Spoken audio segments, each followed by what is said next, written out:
നമ്മുടെ ഫേസിലെ കറുത്ത പാടുകളൊക്കെ ഉണ്ടെങ്കിൽ അതൊക്കെ മാറാനായിട്ടും ചുളിവുകൾ മാറ്റാനായിട്ടും അതേപോലെ സ്കിൻ നന്നായിട്ട് ബ്രൈറ്റ് ആക്കാനായിട്ടും സ്കിൻ ഒന്ന് ഗ്ലോ ആയിട്ടിരിക്കാനായിട്ടൊക്കെ പറ്റുന്ന അടിപൊളി ഒരു ഫേസ് പാക്കാണ്. ഒരു തവണ യൂസ് ചെയ്യുമ്പോൾ തന്നെ. ഹലോ ഫ്രണ്ട്സ്, എല്ലാവർക്കും പുതിയൊരു വീഡിയോയിലേക്ക് സ്വാഗതം. എല്ലാവരും സുഖമായിട്ടിരിക്കുന്നതെന്ന് വിശ്വസിക്കുന്നു. അപ്പോൾ ഇന്നത്തെ വീഡിയോ എന്ന് പറയുന്നത് നമ്മുടെ ഫേസിലെ ടാൻ റിമൂവ് ആക്കാനായിട്ടും അതേപോലെ സ്കിൻ നന്നായിട്ട് ബ്രൈറ്റ് ആക്കാനായിട്ടും ചുളിവുകളൊക്കെ ഉണ്ടെങ്കിൽ ചുളിവുകളൊക്കെ മാറ്റാനായിട്ടൊക്കെ പറ്റുന്ന നല്ലൊരു ഫേസ് പാക്കിൻ്റെ വീഡിയോ ആണ്.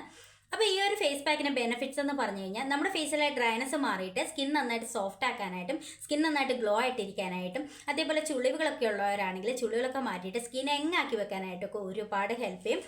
ഈ ഒരു ഫേസ് പാക്ക് നമുക്ക് ഡെയിലി ചെയ്യാൻ പറ്റുന്ന ഫേസ് പാക്കാണ്. ഡെയിലി ചെയ്യുകയാണെങ്കിൽ നിങ്ങളുടെ ഫേസിലെ പിഗ്മെന്റേഷൻ ഒക്കെ മാറാനായിട്ട് ഒരുപാട് ഹെൽപ്പ് ചെയ്യും. അതേപോലെ ചിലരുടെ ഫേസിൽ ലിപ്സിന് സൈഡിലൊക്കെ നന്നായിട്ട് പിഗ്മെന്റേഷൻ ഉണ്ടാവും. ആ ഒരു പിഗ്മെന്റേഷൻ ഒക്കെ മാറാനായിട്ട് ഒരുപാട് ഹെൽപ്പ് ചെയ്യും കേട്ടോ. അപ്പോൾ ഈ ഒരു ഫേസ് പാക്കിന്റെ മെയിൻ ഇൻഗ്രീഡിയന്റ് എന്ന് പറയുന്നത് ഉലുവയാണ്. ഉലുവ നമ്മുടെ സ്കിൻ നന്നായിട്ട് ബ്രൈറ്റ് ആക്കാനായിട്ട് ഹെൽപ്പ് ചെയ്യുന്ന ഒരു ഇൻഗ്രീഡിയന്റ് ആണ്. അപ്പോൾ ഈ ഉലുവ വെച്ചിട്ട് എങ്ങനെയാണ് നമ്മളൊരു ഫേസ് പാക്ക് തയ്യാറാക്കാൻ നോക്കാം. അതിന് മുന്നേ ആദ്യമായിട്ട് കാണുന്ന കൂട്ടുകാർ ആരെങ്കിലും ഉണ്ടെങ്കിൽ ഒന്ന് സബ്സ്ക്രൈബ് ചെയ്തിട്ട് കാണുക. ഇഷ്ടപ്പെട്ടാൽ ലൈക്ക് ചെയ്യുക, ഷെയർ ചെയ്യുക, കമൻറ്റ് ചെയ്യുക. അപ്പോൾ നമുക്ക് നേരെ വീഡിയോ കാണാം. അപ്പോൾ ഈ ഒരു ഫേസ് പാക്കിൻ്റെ മെയിൻ ഇൻഗ്രീഡിയൻ്റ് എന്ന് പറയുന്നത് ഉലുവയാണ്. അപ്പോൾ ഉലുവ ഞാനിവിടെ പൊടിച്ചിട്ടാണ് എടുത്തിരിക്കുന്നത്. ഉലുവ വറുത്തൊന്നും പൊടിക്കേണ്ട, നോർമലായിട്ട് സാധാരണ പൊടിച്ചെടുത്താൽ മതി. അപ്പം ഉലുവ നമ്മുടെ സ്കിൻ നന്നായിട്ട് ബ്രൈറ്റ് ആക്കാനായിട്ടും ടാൻ റിമൂവ് ആക്കാനായിട്ടും ചുളിവുകൾ മാറാനായിട്ടൊക്കെ ഒരുപാട് ഹെൽപ്പ് ചെയ്യും.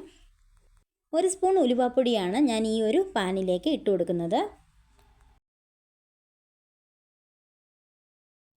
അടുത്തായിട്ട് നമുക്ക് വേണ്ടത് അരിപ്പൊടിയാണ്. 1 സ്പൂൺ അരിപ്പൊടിയാണ് ഞാൻ ഈ ഒരു പാനിലേക്ക് ഇട്ട് കൊടുക്കുന്നത്. എന്നിട്ട് ജസ്റ്റ് ഒന്ന് മിക്സ് ചെയ്തെടുക്കുക. അടുത്തായിട്ട് ഞാൻ എടുത്തിരിക്കുന്ന പാലാണ്, തിളപ്പിക്കാത്ത പാലാണ്. 1/2 ഗ്ലാസ് ഞാൻ എടുത്തിട്ടുണ്ട്. പാൽ ഒഴിക്കണമെന്ന് നിർബന്ധമില്ല. പാലിന് പകരം നമുക്ക് വെള്ളം ഒഴിച്ചാൽ മതി. പാൽ ഒരിക്കലും നിർബന്ധമായിട്ട് എടുക്കേണ്ട കാര്യമല്ല. പാലുണ്ടെങ്കിൽ ഒഴിക്കുക, ഇല്ലെങ്കിൽ വെള്ളം ഒഴിച്ചിട്ട് നന്നായിട്ട് മിക്സ് ചെയ്യുക.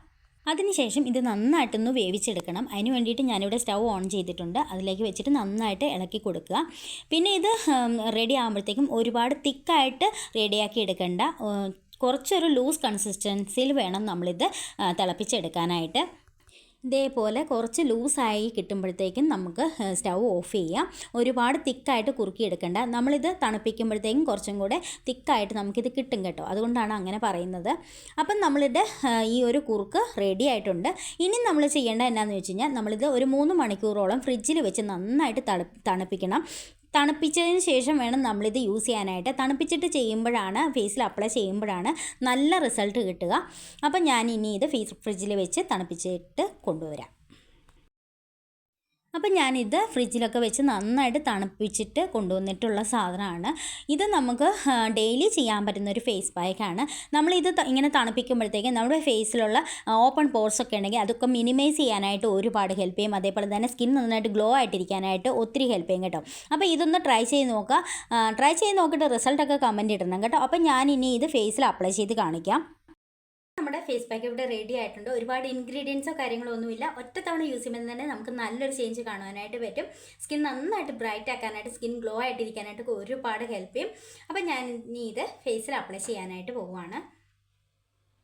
ഒരു 35 വയസ്സൊക്കെ കഴിയുമ്പോഴത്തേക്കും നമ്മുടെ സ്കിൻ നന്നായിട്ട് ഇടിഞ്ഞു തൂങ്ങാനൊക്കെ തുടങ്ങും. ആ ഒരു സ്കിന്നിനെ ഒന്ന് ടൈറ്റൻ ചെയ്യാനായിട്ട് ഈ ഒരു ഫേസ് പാക്ക് അടിപൊളിയാണ്. പിന്നെ നമ്മൾ ഉലുവയൊക്കെ ചേർത്തിട്ടുള്ളത് കൊണ്ട് നമുക്ക് ഈ ഒരു ഫേസ് പാക്ക് വാഷ് ചെയ്യുമ്പം കുറച്ച് പാടായിരിക്കും കേട്ടോ ഫേസിൽ നിന്ന് പോകാനായിട്ട്. അത്ര ഒരു ബുദ്ധിമുട്ടുണ്ട്. പിന്നെ നമ്മൾ ഈ ഒരു ഫേസ് പാക്ക് റെഡിയാക്കാൻ വേണ്ടിയിട്ട് ഒരുപാട് ഇൻഗ്രീഡിയൻസ് ഒന്നുമില്ല. വളരെ സിമ്പിളായിട്ട് നമുക്ക് വീട്ടിൽ തന്നെ ചെയ്തെടുക്കാൻ പറ്റുന്ന ഒരു അടിപൊളി ഫേസ് പാക്കാണ്. അപ്പോൾ ഞാനിത് അപ്ലൈ ചെയ്ത് കഴിഞ്ഞു. അപ്ലൈ ചെയ്തതിന് ശേഷം നമ്മളൊരു 20 മിനിറ്റ്സ് വെച്ചതിന് ശേഷം വാഷ് ചെയ്യുക. വാഷ് ചെയ്തിട്ട് കാണിക്കാം. ഞാനിത് വാഷ് ചെയ്ത് വന്നിട്ടുള്ളതാണ്. അടിപൊളി റിസൾട്ടാണ്. സ്കിൻ നന്നായിട്ട് ഗ്ലോ ആയിട്ട് ഇരിപ്പുണ്ട്. അതേപോലെ തന്നെ ചുളികളൊക്കെ മാറ്റിയിട്ട് സ്കിൻ യങ്ങാക്കി വെക്കാനായിട്ട് ഒരുപാട് ഹെൽപ്പ് ചെയ്യും. ഡ്രൈനസ് ഒക്കെ ഉണ്ടെങ്കിൽ ഡ്രൈനസ് ഒക്കെ മാറിയിട്ട് സ്കിൻ നന്നായിട്ട് സോഫ്റ്റ് ആക്കാനായിട്ട് ഒത്തിരി ഹെൽപ്പ് ചെയ്യും കേട്ടോ. അതേപോലെ തന്നെ പിഗ്മെൻറ്റേഷൻ മാറാനായിട്ടും ഒരുപാട് ഹെൽപ്പ് ചെയ്യും. അപ്പോൾ എല്ലാവരും ഒന്ന് ട്രൈ ചെയ്ത് നോക്കിയിട്ട് റിസൾട്ട് കമൻറ്റ് ഇടുക. അപ്പോൾ അടുത്ത വീഡിയോയിൽ കാണാം. ബൈ.